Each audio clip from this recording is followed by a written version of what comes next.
Hey guys, Momola here, and in today's video I'm going to share with you 3 of the worst niches to get involved into.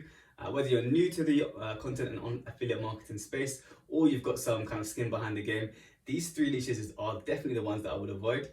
Let's get into today's video. Now, I've been doing this for several years, so I do know which niches are the ones that you probably should avoid, because I've had some exposure and I've had some affiliate sites in those niches and they've worked out terribly. And I'm going to explain to you why and give you the reasons behind why you should probably avoid these niches at all costs. Or at the very least, if you do go into these niches, you need to have, number 1, a big budget, and number 2, an incredible amount of expertise, authoritativeness, and trustworthiness so that Google sees you as an authority. Now, before I get into the exact niches and the exact categories that I would recommend you avoid, let me give you 3 reasons why you should definitely avoid a niche in the first place, and what to look for when you're doing your important niche research. Now, the first point, number 1, is lack of demand. So if you're going through your research and you've seen a really fantastic niche and you think this is the one for me, of course, the first thing you want to do is make sure that there is actual demand, enough search queries for that particular category or subcategory, in whatever niche that you choose, because without a demand, then you're not going to be able to scale a blog and you're not going to be able to get much traffic to that blog just from the outset. And number 2, and this is probably just as important as number 1, is it's all about competition. So when I'm looking through my niches and I'm looking to do my niche research, I am looking at how competitive a category, subcategory, or silo actually is. And also I'm looking at all of the top level keywords and seeing what the search volume is compared to the actual competition itself. And what I tend to avoid is anything that is extremely high in terms of competition. So you have really big websites that are ranking for most of the keywords, and it will be very difficult for you as a beginner or even an intermediate blog owner to actually rank those keywords, especially for the first few years. And number 3 on the list, and just as important as number 1 and number 2, is all about monetization. So one of the other factors that I look for when I'm looking at a niche and whether I'm trying to avoid it or not is, once I have the site or I build the site, what type of monetization options do I actually have?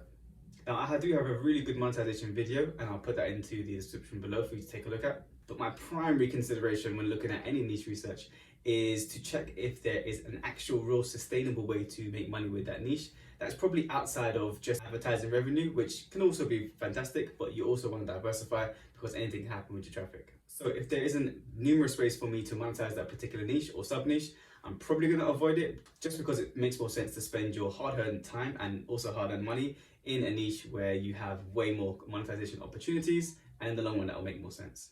Also, number 4 on the list is going to be something to do with seasonality. Now, while I wouldn't avoid a site just because of a seasonality issue, I would tend to look very closely at the data to make sure that if it is a seasonal site, so think about something maybe in the garden niche that kind of peaks around spring and summer, I would definitely make sure that I look at all the data at hand and see if it makes sense to set up a niche that will only make most of its money in one part of the year. Now, one thing to definitely avoid, in my opinion, especially starting out, is anything that has all of its data and all of its traffic and earnings around one time of year. So by that, maybe it could be like Halloween, it could be maybe Valentine's Day, because for me, there's not enough growth opportunities outside of that one seasonal topic or kind of hot trend. And if you're looking to build a brand and a business over the long term, it's probably best to diversify.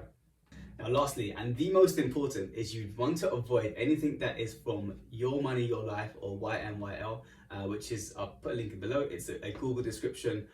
And these are niches that focus directly on people's financial health, people's actual health, so their physical well-being, and also their general life circumstances. Now, sometimes this can be a little bit broad, but just think about anything to do with finance or anything to do with health for your first niche, even if you have some blogs already and you kind of scaled those in the Your Money, Your Life area should probably be avoided, because they do take a ton of time to prove to Google that you are who you say you are.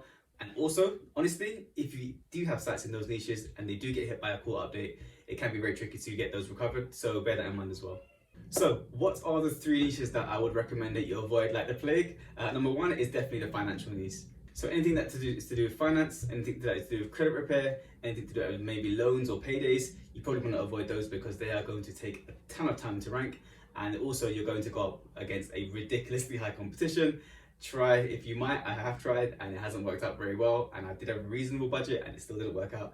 So I would definitely recommend you avoid the finance niche unless you have a really good budget and you're looking to scale over the long term, and probably if you actually are an expert in the financial niche. Now, secondly, and this won't come as a surprise, I would definitely recommend that you stay away from most of the bigger health niche categories and subcategories. So generally think about anything to do with kind of mainstream weight loss, probably mainstream fitness, those are going to be very high in terms of the competition. They're going to have extremely well groomed and well tailored websites, and they're going to have people that's been in the industry and have expertise for decades. So unless you have all of those plus a big budget and you're willing to wait for a very long time before you actually see any growth, then I'd recommend you stay away from those kind of bigger niches.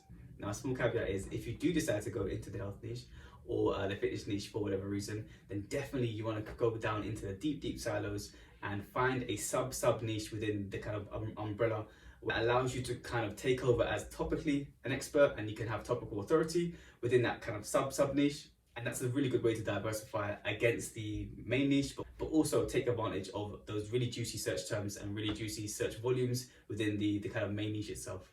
Now lastly, the third niche that I'd recommend you stay clear of, for a really smart reason, as you're going to see in a second, is the make money online niche. Now think about anything to do with cryptocurrency, possibly Forex, and maybe anything to do with trading as well.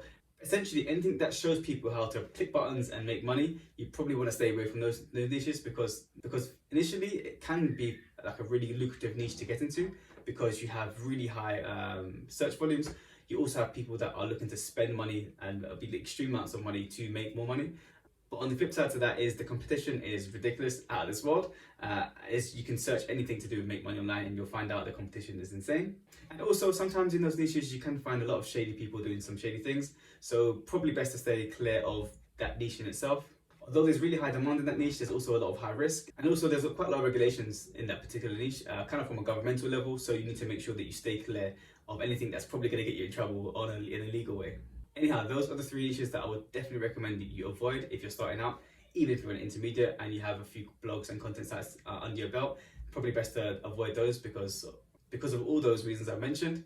If you agree, feel free to add the comments in the box below. Definitely want to read those comments. And also please subscribe because, as I mentioned before, these videos do take a little bit of time to record and to format and to upload and all that juicy stuff. So please subscribe, that'll really mean the world to me. And I'll definitely see you in the next video. Take care.